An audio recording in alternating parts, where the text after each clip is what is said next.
Em discurso de posse do ministro da Justiça, Ricardo... Posse não, indicação, né? Porque a posse ele vai tomar só no dia 1º de fevereiro de 2024. O presidente Lula ontem disse que vai lançar menos programas e que a economia vai crescer mais do que o previsto, hein? Neste ano aqui, as previsões eram de 0,7%, 0,8%, 1%, e a economia cresceu 3% no ano passado, né, 2023. Para este ano aqui, a expectativa é de algo entre 1% e 1,5%. O governo acha que dá para alcançar mais. A Yasmin Costa vai nos contar no que é que está lastreado esse otimismo do presidente Lula. É claro que cabe sempre ao presidente da República, seja ele quem for, ao ministro ou à ministra da Fazenda, jogar a bola para cima, né, Yasmin? Se eles chegam meio deprimidos, dizendo, ó vida, ó céus, talvez não dê certo, guarde um pouquinho de dinheiro, você pode ser demitido, aí a gente afunda de uma vez por todas, né?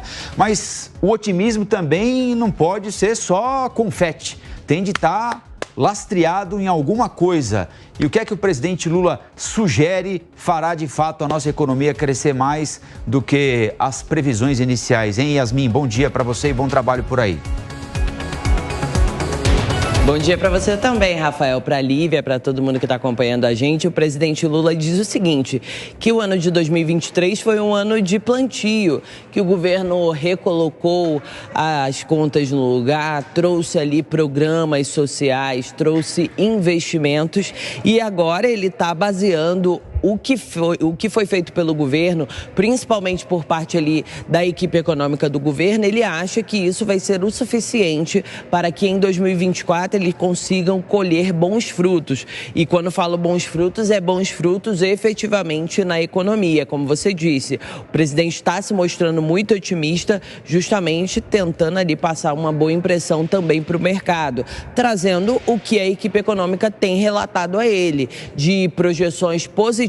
Inclusive o próprio presidente ontem, durante essa entrevista que ele concedeu para anunciar efetivamente o nome de Ricardo Lewandowski como ministro da Justiça, ele disse que tinha ouvido em várias andanças aí, até pelo mundo, que o Brasil ia crescer pouco, que a economia brasileira estava prejudicada, mas que ele não estava acreditando nessas projeções e acha, inclusive, que as projeções realmente serão superadas por conta do trabalho feito pela equipe econômica. Inclusive, o presidente Lula disse o seguinte, que para esse ano de colheita, mas ele disse também que é um ano que eles vão apresentar menos programas e apresentar mais prestações de contas. Ele disse, inclusive, que vão convocar jornalistas especializados, nós da imprensa, para fazer essa ponte na prestação de contas, quer esse momento de prestação de contas para que a população entenda o que está sendo feito pelo governo. O fato é, agora,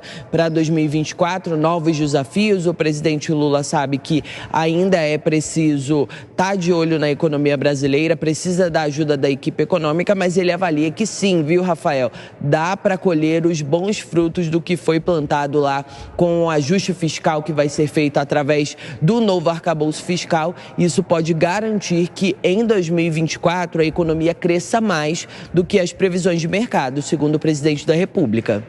Muito bom, Yasmin Costa conversando com a gente ao vivo, direto de Brasília. Tem informação, tem opinião, tem análise aqui também. Fábio Piperno e Cláudio Dantas com a gente para nos contar.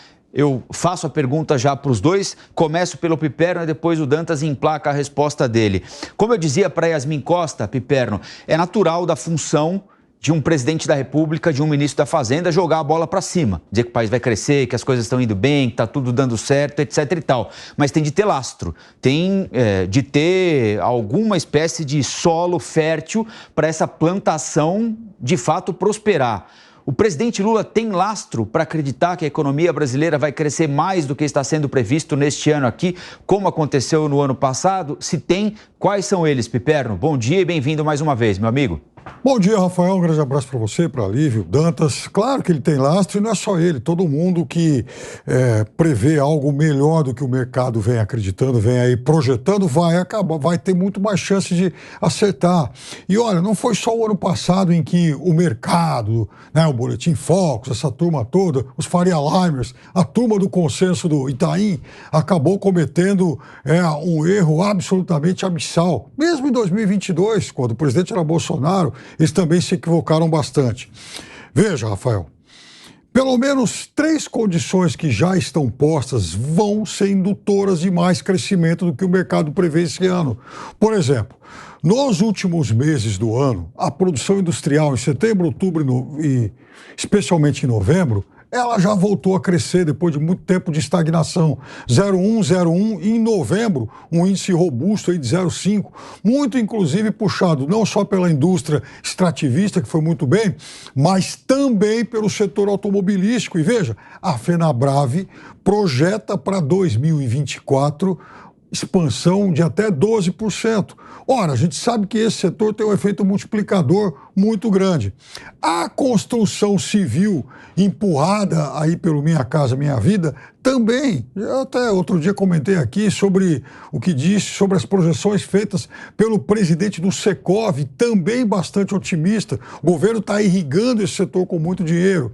E fora isso, os juros estão em queda, o desemprego está em queda e tem toda a turma que volta para o mercado consumidor por conta do desenrola. Então, a combinação desses fatores certamente fará com que a economia cresça bem mais do que esse mod com 1,5 aí que o mercado prevê. A gente tem que considerar, claro, que a agricultura imagina aí uma queda de algo em torno de 3%, mas isso vai ser muito compensado por esses outros setores que eu mencionei. Bom dia, Colombo, Lívia, bom dia, Piperno, bom dia a toda a nossa audiência. Otimismo é a arma do político, né? É claro que tem um efeito, né? Se você ficar alimentando o otimismo, as pessoas se iludem com a realidade. O problema desse otimismo é que ele desconsidera algumas coisas, Piperno. Primeiro, o desempenho surpreendente, né, que surpreendeu em 2023, ele se deve a alguns fatores que a gente precisa pontuar aqui. Resultado do agro.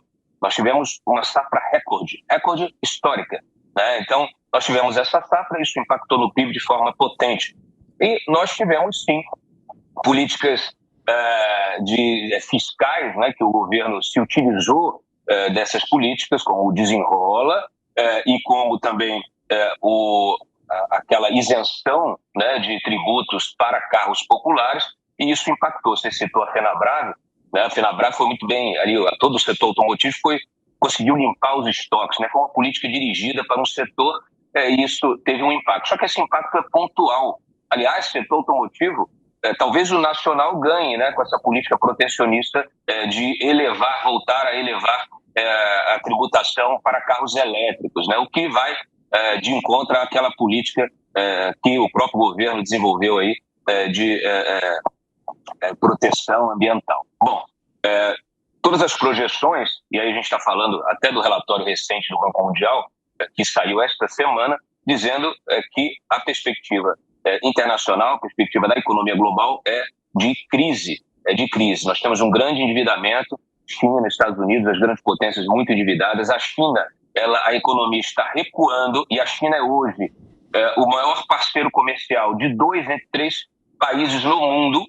Não é só do Brasil, não é só dos Estados Unidos, mas é realmente o grande motor da economia. Se a China reduz as suas importações, por exemplo, de minério, ela derruba as nossas exportações, e isso tem um impacto fatal na própria economia, que a nossa economia ainda depende muito, tem uma grande parcela que depende dessas exportações do agro, de minérios, enfim, essa é a característica da nossa economia. Então, a perspectiva para 2024, ela não é boa. O governo vai ter que realmente aí, ter muita criatividade para conseguir terminar o ano de uma forma positiva.